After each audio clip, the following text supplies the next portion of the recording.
Hello friends, मैं हूं गौरव और सवाल पूछना एक बहुत ही पावरफुल इंसानी खूबी है जिससे प्रकृति ने हम इंसानों को इक्विप किया है, जिस तरह आर्मी जवानों को बंदूकों से इक्विप करती है। लेकिन अजीब बात तो यह है कि हम अपनी सड़ाऊ जिंदगी और सास बहू के गॉसिप्स में इस तरह लीन रहते हैं कि हमने कभी भी इस तोहफे को पूरी तरीके से स्वीकारा नहीं। और हमारी यही आदत सही सवाल नहीं पूछने की एक बीमारी बन चुकी है जो एक एटीट्यूड के रूप में आपको जिंदगी में पीछे रख रही है। और फ्रेंड्स, गेट्स एंड फ्लाई का मकसद बिल्कुल यही है, आपको आपके नींद से जगाना। अगर मैं अपने नाखूनों को एक ब्लैक बोर्ड पर खरोचूंगा कुछ इस तरह तो अच्छा महसूस नहीं होता है, राइट? या फिर अगर आप एक वेजिटेरियन हो तो आपने हमेशा यही कहा है अपने नॉन वेजिटेरियन फ्रेंड से कि क्यों जानवरों को दर्द पहुंचाते हो। लेकिन क्या जब आपके हाथों में गोभी की वो टांग होती है तो क्या उस गोभी को भी बिल्कुल उसी तरह ही दर्द हुआ था जब किसान उसे खेत से तोड़ के लाया था? क्या पहले आया ऑरेंज फ्रूट या ऑरेंज कलर, या फिर खुजली करने से जो राहत आपको मिलती है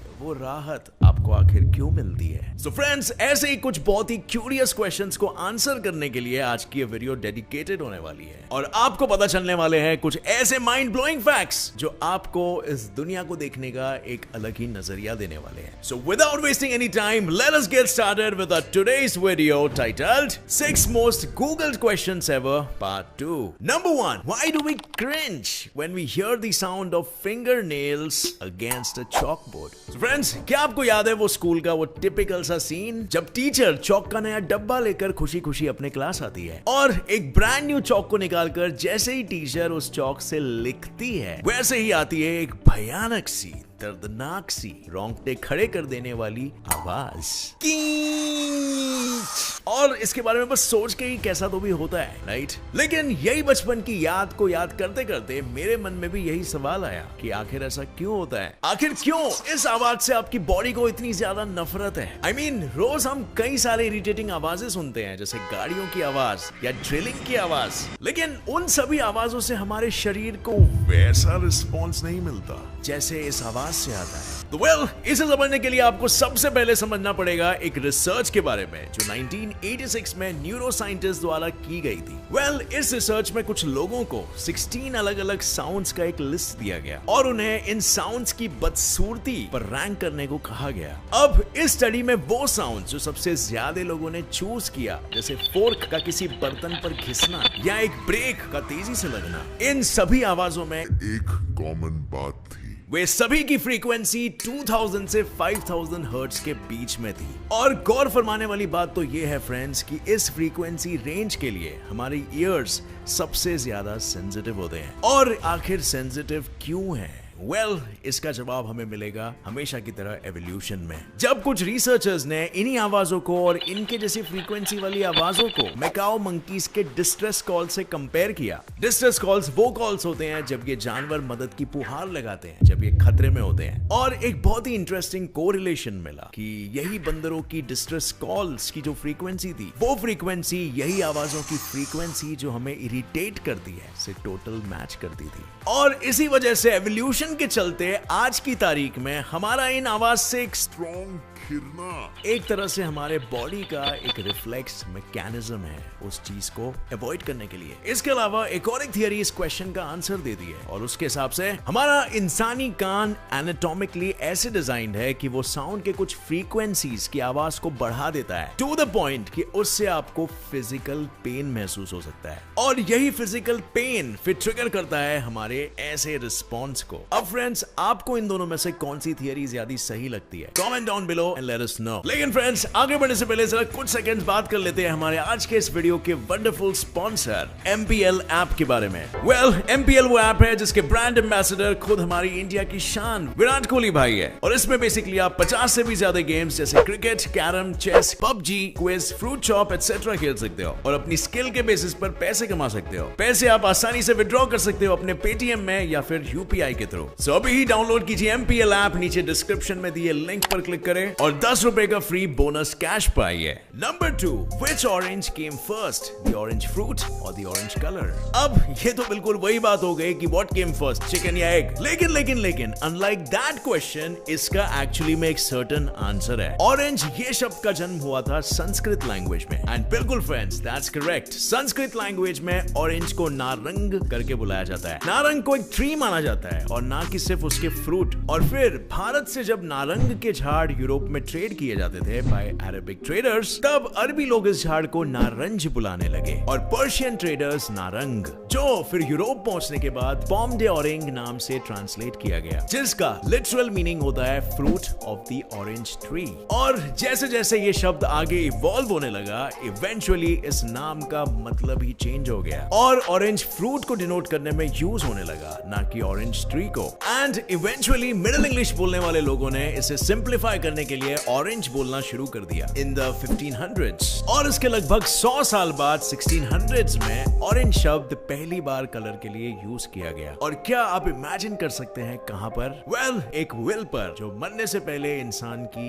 लिखित इच्छा होती है। कितना अजीब है ना। ऑरेंज शब्द जो आज हम बड़ी आसानी से एक ऑरेंज कलर को डिनोट करने के लिए यूज करते हैं, उसका नाम एक्चुअली में ऑरेंज फ्रूट पर रखा गया और वो भी सबसे पहली बार एक विल पर यूज किया गया। Number 3, do plants feel pain, यानी कि पौधों को दर्द महसूस होता है? अरे यार, नॉनवेज छोड़ दे और वेज बन जा। ऐसे किसी बेजुबान जानवर को दर्द पहुंचाना अच्छी बात नहीं। ये लाइन हम सभी ने अपनी दादी या नानी से जरूर सुनी होगी। लेकिन इससे उठता है ये प्रश्न कि जब भी हम प्लांट्स को तोड़कर खाते हैं तो क्या उन्हें दर्द नहीं होता है क्या? वेल, हाँ और ना। Wait, let me explain. Well, कई सारे रिसर्चर्स में ये पाया गया है कि प्लांट्स के पास भी हमारी तरह सेंसेस होते हैं। एंड फॉर एग्जांपल, एक एक्सपेरिमेंट में ये पाया गया था कि एक कैटरपिलर जब एक लीफ को खाता है तो वो प्लांट अपने बचाव में राई के तेल से मिलता जुलता एक सब्सटेंस रिलीज करता है उस कैटरपिलर को दूर भगाने के लिए। लेकिन मजे की बात तो यह है फ्रेंड्स कि जब रिसर्चर्स ने उस प्लांट के अराउंड एक कैटरपिलर की आवाज की रिकॉर्डिंग प्ले की, तभी भी उस प्लांट ने वही सब्सटेंस को प्रोड्यूस किया, जबकि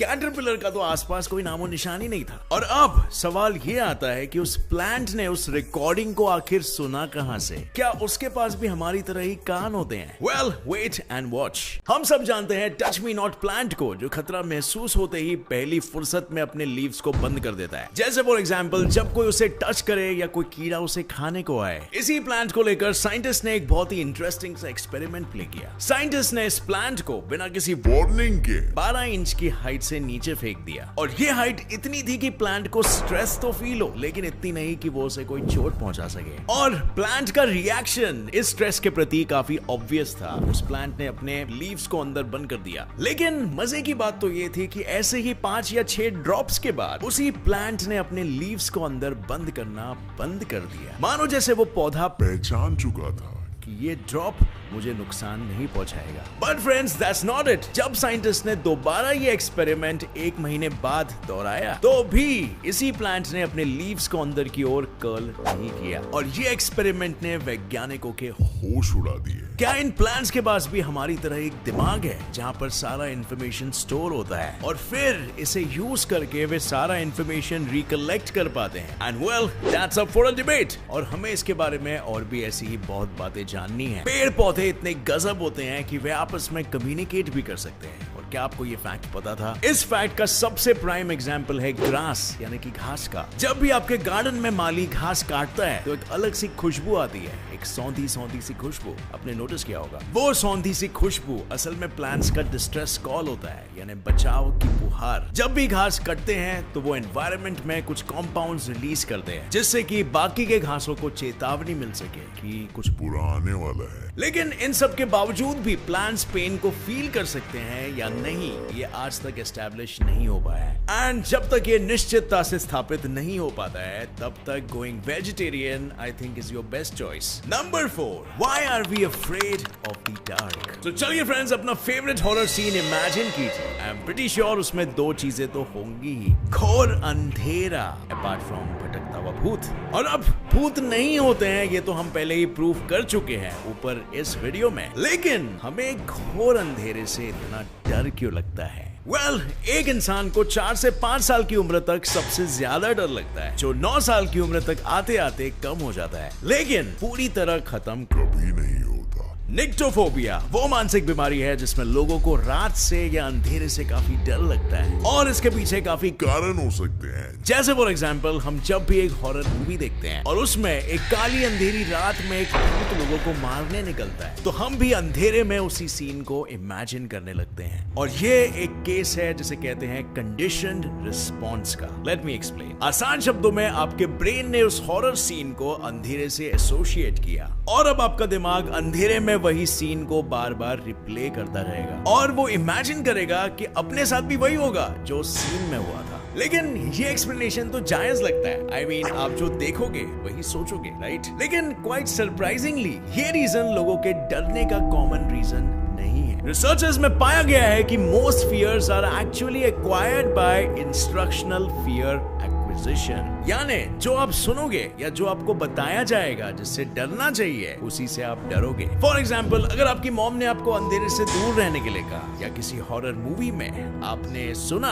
अंधेरे में जाना मना है, तो वो इंस्ट्रक्शन आपके दिमाग को मिल गया, और जब भी आप ऐसे सिचुएशन में रहेंगे तो वो रिप्ले होने लगेगा और आपको उससे डर महसूस होने लगेगा। तो ये डर एक तरीके से आपने पहले सुना और उसके बाद आप वो फील करने लगे। लेकिन डर से तो हमारा वास्ता लाखों सालों पहले से है, जब हम अफ्रीका के घने जंगलों में रहते थे। अब जैसे आप जानते हो कि जंगलों में इंसान अकेले तो नहीं रहते थे, वहाँ पे बहुत सारे जानवर होते थे, जैसे कि शेर, बाघ, सांप एटसेट्रा, और हम इंसान को इनसे काफी खतरा होता था। और क्योंकि हम डायर्नल एनिमल्स है, यानी कि हम दोपहर में ज्यादा एक्टिव होते हैं और हमारी आंखें अंधेरे में अच्छे से देखने के लिए इवॉल्व नहीं हुई है, तो अंधेरे में हम बहुत ही वीक हो जाते हैं, और इसी वीकनेस का फायदा कुछ जानवर उठाकर आपका शिकार कर सकते थे। और इसी चक्कर में हमारे दिमाग ने अंधेरे में सतर्क होना सीखा, अपने आप को प्रोटेक्ट करने के लिए। और यही सतर्कता को आज हम अंधेरे के डर के रूप में देख सकते हैं। अगर अंधेरे को देखकर ये डर का इमोशन नहीं प्रकट होता, तो हम शायद आज इतने आगे नहीं बढ़ पाए होते, क्योंकि हम तो इन जानवरों का डिनर बन गए होते।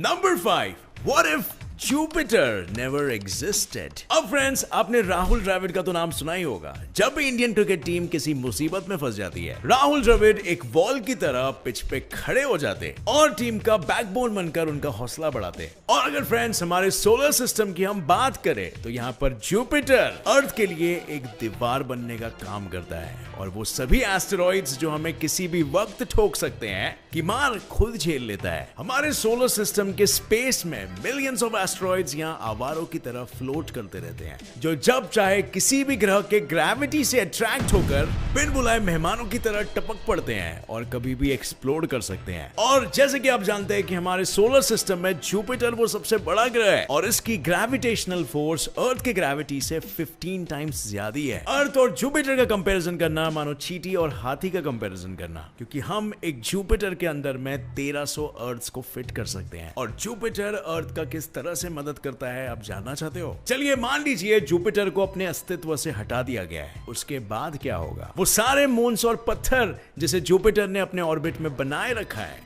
वो सारे फ्री हो जाएंगे, और वो सभी पत्थर फिर अर्थ और मार्स में बरस पड़ेंगे, जिनमें से कुछ इतने विशाल होंगे कि अर्थ पर पूरी की पूरी ह्यूमन सिविलाइजेशन ही खत्म कर सकते हैं। तो फ्रेंड्स, जुपिटर हमें सदियों से बचाते हुए आ रहा है, और इसी वजह से अर्थ में लाइफ पॉसिबल भी हो पाई है। Number 6, why does scratching relieves an itch. जरा इमेजिन कीजिए, आपको क्लास में एक प्रेजेंटेशन देना है और आप फुल्ली प्रिपेयर्ड हो। आपको मैम स्टेज पर बुलाती है और आप स्टेज पर जाके खड़े हो जाते हो, और स्टेज पर चढ़ते ही वो चीज जिसका आपको सबसे ज्यादा डर था, खुजली, लेकिन यहाँ नहीं, नीचे आपको होने लगती है। अब ऐसे सिचुएशन में आखिर करे तो करे क्या? खुजा भी तो नहीं सकते, सब देखेंगे आंखें फाड़ फाड़, लेकिन बिना खुजाए आपको मिल भी तो नहीं रही है ना राहत। And this makes you think कि आखिर खुजली करके इतनी राहत क्यों मिलती है? Well, as you know, skin is the largest organ in your body, and क्योंकि इसे ही आउटर एनवायरनमेंट का सामना करना पड़ता है, रिसर्चर्स का मानना है कि इचिंग यानी खुजली करना हमारे स्किन को सुरक्षित रखता है बाहरी पैरासाइट से। लेकिन खुजली का वो वियर्ड सा सेंसेशन आखिर क्या होता है, और क्यों आपको खुजाना ही पड़ता है वो सेंसेशन से राहत मिलने के लिए? और वेल, ऐसा इसीलिए होता है क्योंकि हमारे बॉडी में कुछ इच स्पेसिफिक रिसेप्टर्स होते हैं जो इच के सिग्नल्स यानी खुजली के सिग्नल्स आपके दिमाग तक पहुंचाते हैं। और जब हम उस जगह पर खुजली करते हैं तो हमारे नेल्स का उस जगह को खरोचना एज अ पेन सिग्नल वहां पर ट्रांसफर होता है, जो आपके दिमाग में उन खुजली के सिग्नल्स को ओवर पावर करता है, यानी कि आसान भाषा में दबा देता है। और इससे हमें यह फील होता है कि हमारी खुजली शांत हो गई है। लेकिन फ्रेंड्स, इससे मजा आपको कैसे आता है, ये बात कुछ समझ में नहीं आई। इन रिस्पॉन्स टू दो सिग्नल्स हमारा ब्रेन सेरोटोनिन नाम का एक प्लेजर केमिकल रिलीज करता है। लेकिन सेरोटोनिन का बॉडी में रिलीज होना और भी बहुत सारे मैकेनिज्म्स को स्टिमुलेट करता है, जैसे कि आपके खुजली को और भी ज्यादा इंटेंसिटी से बढ़ाना, और फिर उसके बाद आप और खुजाते हो और ये सिलसिला एक तरीके से चालू रहता है। सो फ्रेंड्स, ये थे ये 6 मोस्ट गूगल्ड क्वेश्चंस के जवाब, जिन्हें जानकर आप भी बन गए हो एक क्यूरियस साइंस लवर। अगर आपके पास ऐसे कोई और सवाल है जिसे आप हमें पूछना चाहेंगे तो नीचे कमेंट कर सकते हो #AskGSF यूज करके। और मैं दोबारा आपसे बहुत जल्द मिलूंगा ऐसी एक interesting, fact filled and science field video के साथ। तब तक के लिए stay curious, keep learning and keep growing. जय हिंद।